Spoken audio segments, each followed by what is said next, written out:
Right then, I just thought I'd do a video for you for your Fiat Punto, Fiat Panda, various Fiats on a coolant temperature sensor. If you're finding out your car's not running properly, the fan's coming on when it shouldn't be done, the temperature gauge is not running right, it's not fueling properly, it's not starting when it's hot, it's not starting when it's cold, this could be down to your coolant temperature sensor.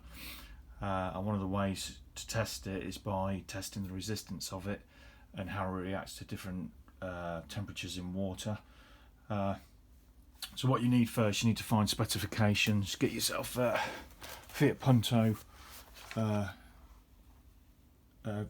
Haynes manual, which is what I've got here. It's got the specifications in it for resistance, settings to temperatures, and you got the this is done in ohms as well. So get yourself a Haynes manual first, or any sort of specifications if you can. And what you need to do is get a temperature sensor as well, thermometer, something to test how hot your water is. I've got different settings there. I've got different types of water here. I've got cooler water and I've got hot water, and basically just to see the reactions of your of how your sensor reacts to different temperatures of water. So here I've got this is at 9 degrees, and then just see how your DVOM reacts. Set in ohms, got it in ohms, got it all connected up. This is my sensor, my coolant sensor.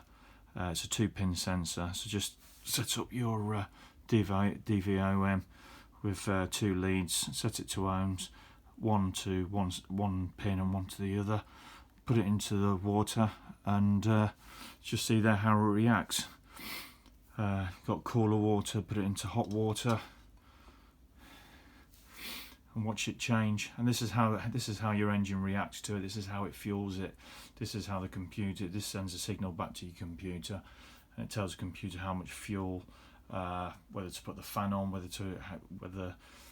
how hot, whether the thermostat's open, how the water's circulating around the engine, and then it sets the fuel, short-term fuel trims, long-term fuel trims. It sets all that. It shows you how to how the computer of the car reacts to how hot the water is, how hot the coolant is, and how hot the engine is.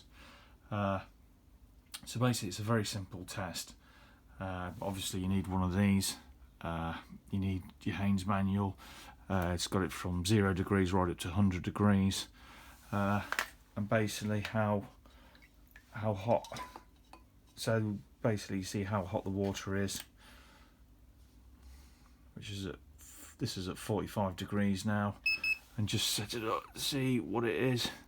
So at 45 degrees, between 45 and 50, 1.5 ohms, well we're at 1.29, so between 20 and 40, so it's, well, it's gone down to, well, let's just hold it a bit. It's quite cold out here, so it's probably changing. So I've got 25 degrees Celsius, 27 degrees, yeah, 30 degrees. So it's between 20 and 40 and 20.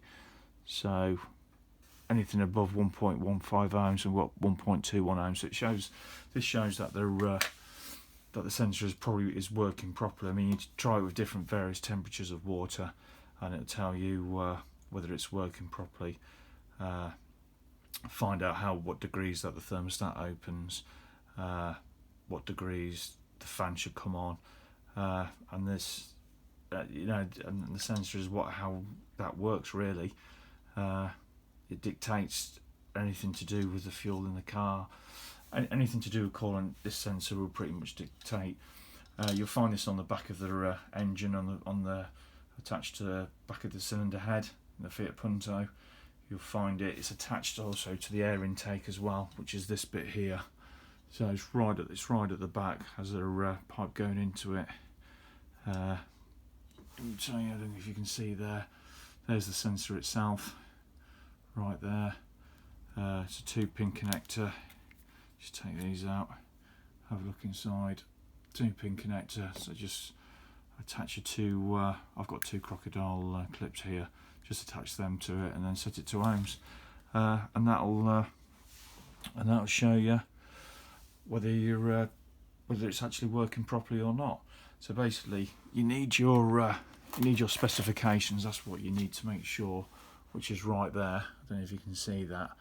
So you can, if you haven't got a Haynes manual, this is the information you'll need, and basically just go through that for different temperatures of water, and if your sensor reacts to it, then you know it's working properly. If it doesn't, if it's on a completely different resisting settings, then you know you've got a dodgy one, and that's why your car's playing up.